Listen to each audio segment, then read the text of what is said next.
sometimes have nightmares about a world of echoes, reverberating forever down the empty corridors of my mind.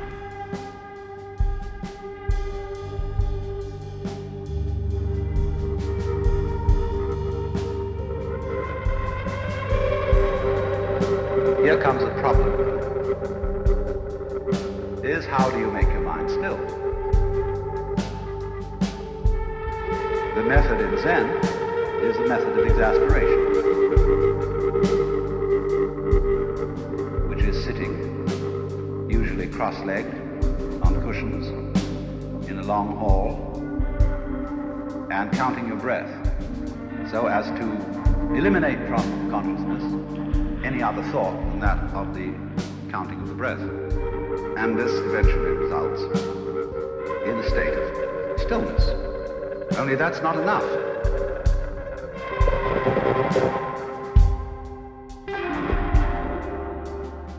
Because the skillful teacher feels that this kind of stillness is not yet true stillness.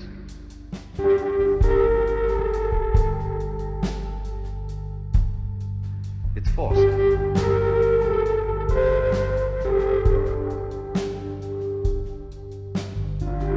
And he's trying to get you to a point where it will never be necessary for you to force your mind to be still, but where it can be so quite naturally.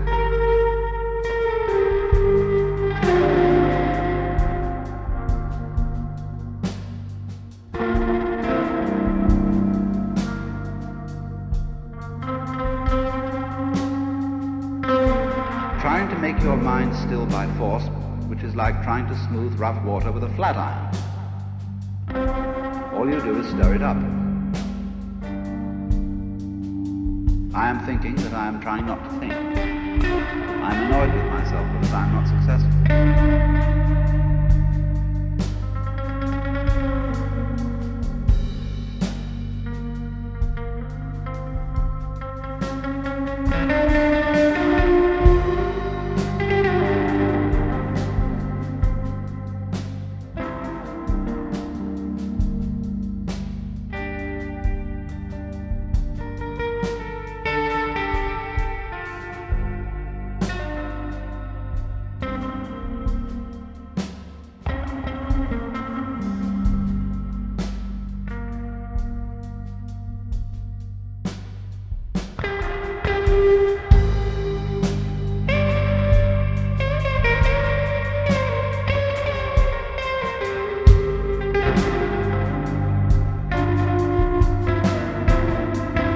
Learn to leave your mind alone as you leave rough water alone, so that it becomes smooth of itself.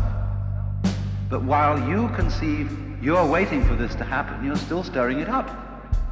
You therefore have to get rid of the sensation that there is you, the thinker, watching the thoughts. You, the feeler, separate from and trying to control the feelings.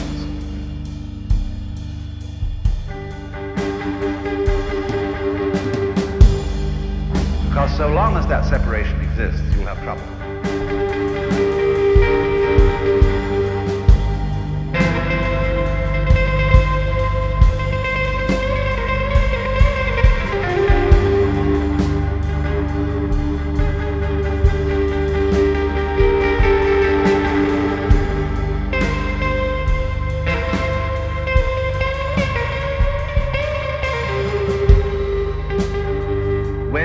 Find out that the thinker and the thoughts are not different, then you'll have less and less trouble in allowing the thoughts to become quiet.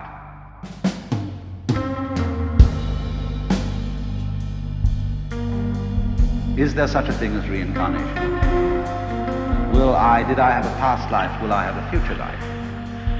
And instead of either saying yes or no, he comes back with, why do you ask?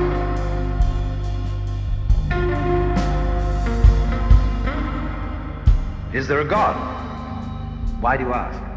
Go into the state of mind you have when you voice that question. Why are you voicing it? Well, people will defend themselves for a long time when faced with that. They'll say, well, I'm curious.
suppose the real reason why I want to know whether there's going to be a future life is that I'm afraid of death.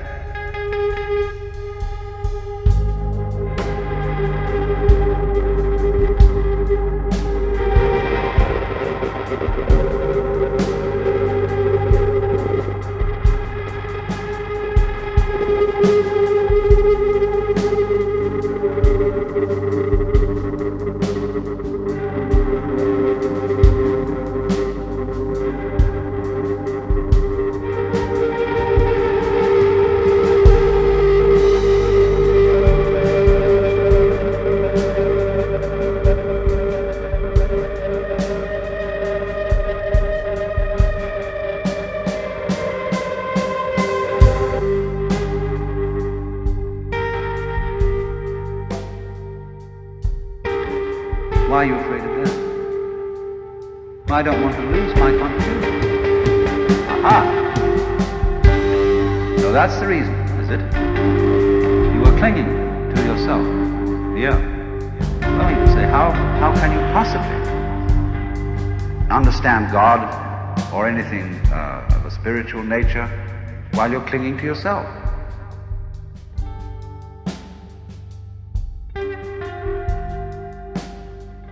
Aren't these two activities mutually exclusive? If you want to know what truth is, you must be open to truth, whatever it is. But if you say only that truth will be acceptable, which supports my conception of my ego, then you're not open.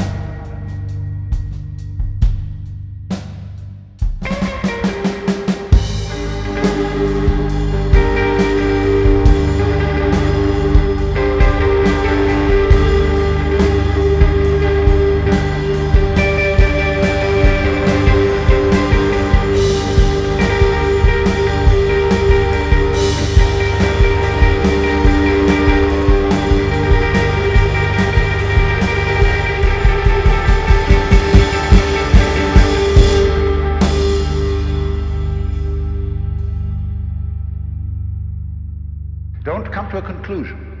Don't want to have a resolution of this. Just be, if you can, open to what is, to what you actually feel now. Don't judge it. Don't say it should be, it shouldn't be. Say, when you're in a state of grief, what is grief? Don't say a word. Don't try to pin it down. Don't give a definition. Just experience whatever you have labeled as grief. I often ask people when they say they're anxious or something, where are you anxious? And they say, all over. Well, I say, come now. How do you know you're anxious? What symptoms are there going on in you that tell you you're anxious? Then they begin to notice things in their stomach and headachy things or whatever it may be. And then they come to a more concrete apprehension of the state of affairs that they have labeled anxiety. And in this way, people come to see there's absolutely nothing they can do to stop being selfish.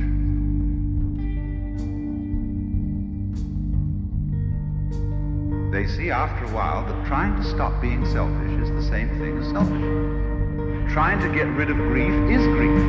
So when you see that, there comes a point which we could best call giving up, surrender.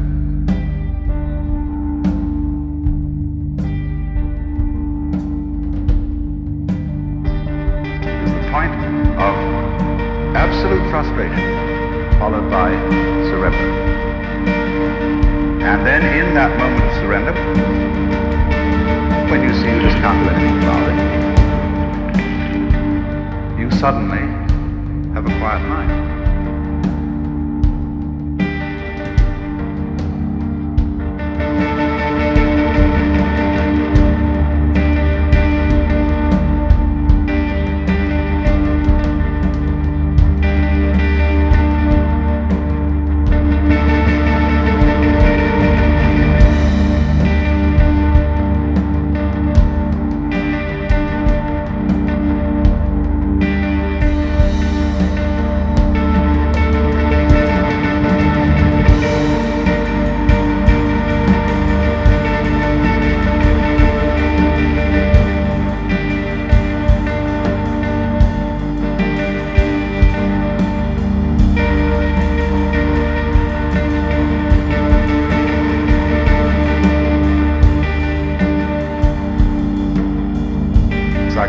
says, now come, you're human, you should accept yourself. You shouldn't feel guilty if you get angry. It's very natural to get angry. Accept yourself. So people try to accept themselves. But then they come across the fact that there are certain things they do not and cannot accept, and they have to accept the fact that they can't accept them. Accept that you don't accept. And then that's the same bind as Buddha put people in when he said, in order not to suffer, you must get rid of desire. But then people find out that they desire to get rid of desire. So you see, that saying, accept yourself, is a gimmick. It's an upaya. And the object of it is to bring you to the state where you see that the self which does the accepting is the one you need to accept. You suddenly see that what you thought was to be accepted and what was to do the accepting are all one.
Stream of thought or the stream of experience is the same as the experiencer, who's in control?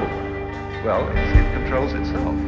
It's what the Chinese call ziran, of itself so, which is their word for nature.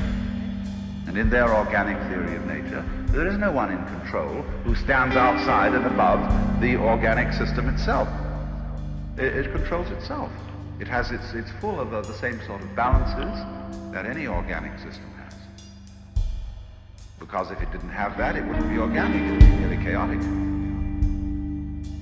So we get back, you see, to what is fundamental. That any ongoing system must trust itself.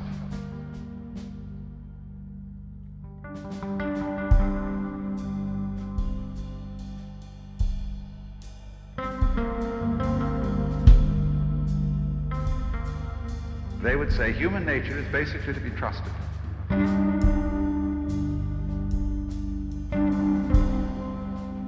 They would say, if you don't trust your own nature, how can you trust your mistrust? How can you know that even that's reliable? Because that's all part of you. They will say, yes, in human nature, there are passions, there is greed, there is anger, there is an aggressive tendency. What is good about human nature is it's good and bad. Confucius once said, the goody-goodies are the thieves of virtue. And he exalted above mere goodness in the sense of following a legal righteousness, something called in Chinese ren, which means human-heartedness, being a complete human. Now, a complete human is always a little bit of a rascal.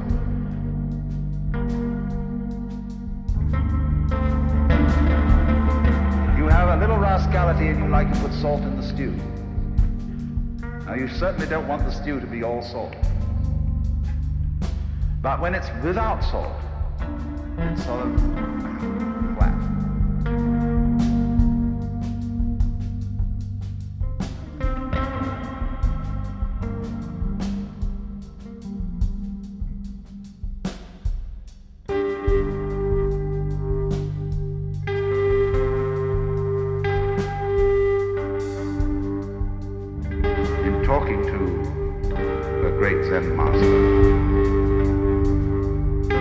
once said, "I really have no other ideal than to be a complete human being." And so that means not only flowers on the top, but manure around the roots. Totality, which true humility is, after all, the recognition of this situation. And it's only when we get to be proud of our humility, you see, that we're in difficulty.